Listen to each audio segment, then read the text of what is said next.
ஒரு நல்ல விழிப்புணர்வை உருவாக்கி கொண்டிருக்கிறீர்கள். பெரியோர்களுக்கும் மற்றவர்களுக்கும் ஒரு நல்ல வழிகாட்டு நெறியை நீங்கள் உருவாக்கி கொண்டிருக்கிறீர்கள். அந்த அடிப்படையிலே உங்களை நாங்கள் உலக திருக்குறள் கூட்டமைப்பின் சார்பிலே பாராட்டுவதற்கு கடமைப்பட்டிருக்கிறோம். அதே போல ஐயா அவர்கள் பேசுகின்ற போது கூட சொன்னார்கள், திருக்குறளிலே ஒரு முரண்பாடான கருத்துக்களும் இருக்கிறது என்பதை ஐயா அவர்கள் சொன்னார்கள்.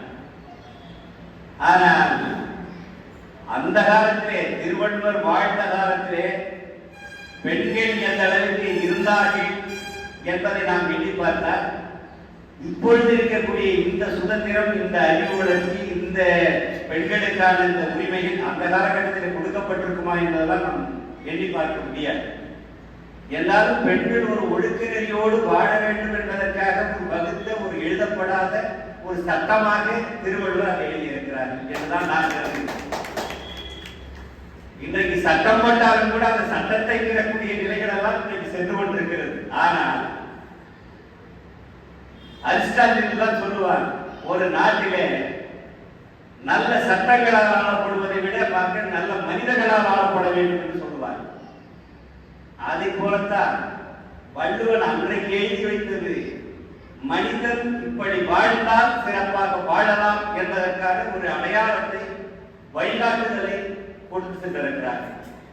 எனவே அது இன்றைய காலகட்டத்திற்கு அது பொருந்துமா என்று நாம் அதை ஆய்வு செய்தால் அது பல்வேறு முரண்பாடுகளை தான் உருவாக்கும். அந்த நிலைக்கு நாம் செல்ல வேண்டிய அவசியம் இல்லை. அதைத்தான் விவேகானந்த சிகாகோவிலே மாநாட்டிலே கூட சொல்லுகின்ற போது சொன்னார். என்ன சொன்னார் என்று சொன்னால், விதையை ஊணுகிறோம், மரத்திலே மண்ணிலே விதையை ஊணுகிறோம். ஊனக்கூடிய அந்த விதையானது முளைத்து மரமாக, செடியாக வளர்ந்து மரமாக வளர்கிறது. வளர்கின்ற போது அந்த மரம் எந்த மண்ணிலே விதைக்கப்படுகிறதோ அந்த மண்ணாக மாறுவதில்லை. அந்த நீரை குடித்து வளர்கிறது, அந்த நீராக வளர்வதில்லை, மாறுவதில்லை. அந்த இருக்கக்கூடிய அந்த உரத்தை, அந்த மண்ணில் இருக்கக்கூடிய சத்தை சாப்பிட்டு அந்த மரம் வளர்கிறது, அந்த சத்தாக மாறுவது இல்லை. அந்த மரம், அந்த விதையினுடைய குணம் என்னவோ அந்த குணத்தை சார்ந்து அந்த மரம் வளர்கிறது.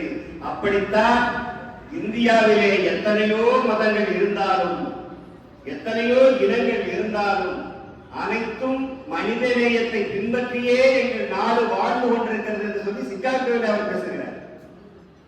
அதை போலத்தான் இன்றைக்கு திருக்குறளிலே எத்தனையோ கருத்துக்கள் உருவாக்கப்பட்டிருந்தாலும் அந்த கருத்துக்கள் எல்லாம் மனித நேயத்தை முன்னிறுத்திதான் அன்றைக்கு திருவள்ளுவர் அவர்களால் உருவாக்கப்பட்டிருக்கிறது என்கின்ற அந்த கருத்தினை மட்டும் இந்த நேரத்தில் தெரிவித்துக் கொண்டு, ஐயா அவர்கள் எனக்கு கொடுத்த இந்த பணிக்கு நான் வருகிறேன்.